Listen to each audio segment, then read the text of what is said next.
চট্টগ্রামত সিআইডির অভিযানত হত্যা মামলার প্রধান আসামি গ্রেফতারি ডিআইজি উত্তর বিএম মোহাম্মদ আতিকুর রহমান জানাই গত 25 জুলাই রাতিয়া বাকুলিয়া থানার দায়রা অনুগম হত্যা মামলার প্রধান আসামি মোহাম্মদ খোরশেদরে গোপন সংবাদের ভিত্তিতে ঢাকার কেরানীগঞ্জ এলাকাতুন গ্রেফতার করা হয়। তে চট্টগ্রামের কুখ্যাত সন্ত্রাসী গোপাল খালেদার ঘনিষ্ঠ সহযোগী এবং হত্যা মাদক চাঁদাবাদী সহ বিভিন্ন অপরাধত জড়িত। গ্রেফতারের সময় তার হাসুত্তুন বিদেশি অটো পিস্তল 33 রাউন্ড গুলি ও ম্যাগাজিন উদ্ধার করা হয়। অস্ত্রর গায়ক মেড ইন ইউএসএ এবং KF 7.62 লেখা আছিল। গ্রেফতারকৃত খোরশেদর বিরুদ্ধে দেশের বিভিন্ন থানাত একাধিক মামলা রয়েছে বলে জানায় সিআইডি। বিস্তারিত সহকর্মী সুমন শাহরিয়ার রিপোর্ট।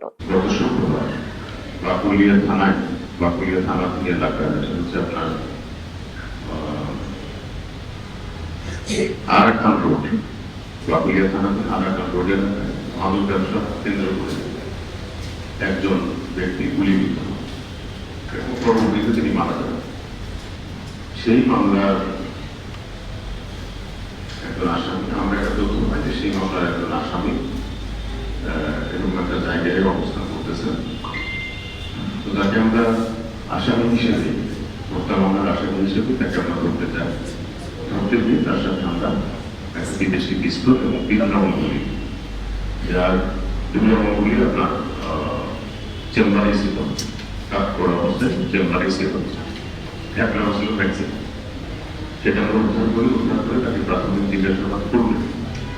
তিনি জানান যে তিনি এই ঘটনার সাথে জড়িত এবং তার সাথে আরেকজনের নাম আসে, যার নাম আমরা না বলি, তাকেও আমরা ধরার পথে অভিযান করি। রাত্রে অভিযান করে মাদক সংক্রান্ত বিরোধী জেনে একজন গুলিবিদ্ধ হয় এবং যার ফলশ্রুতিতে তিনি মারা যায়। এটা একটা বাকুলিয়া থানায় হত্যা মামলা হয় এই ঘটনার সংক্রান্তে। সেই মামলার আসামি মোহাম্মদ সুমন, তাকে আমরা আমাদের সোর্সের ভিত্তিতে তাকে গ্রেফতার করি। গ্রেফতারকালে তার কাছ থেকে আমরা একটি বিদেশি পিস্তল এবং 3 রাউন্ড গুলি উদ্ধার করেছি।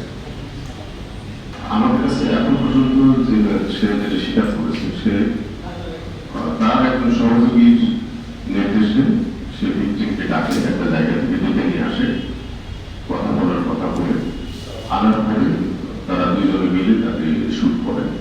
এই পর্যন্ত আমরা পেয়েছি সে স্বীকার করেছে সেই ঘটনায় জড়িত, সে পুলিশের কাছে স্বীকার করেছে অস্ত্রটা। আমরা আশা করি সে আদালতেও স্বীকারোক্তি দেবে এবং তাদের তথ্য তারা এই অস্ত্রটি ব্যবহার করেছে।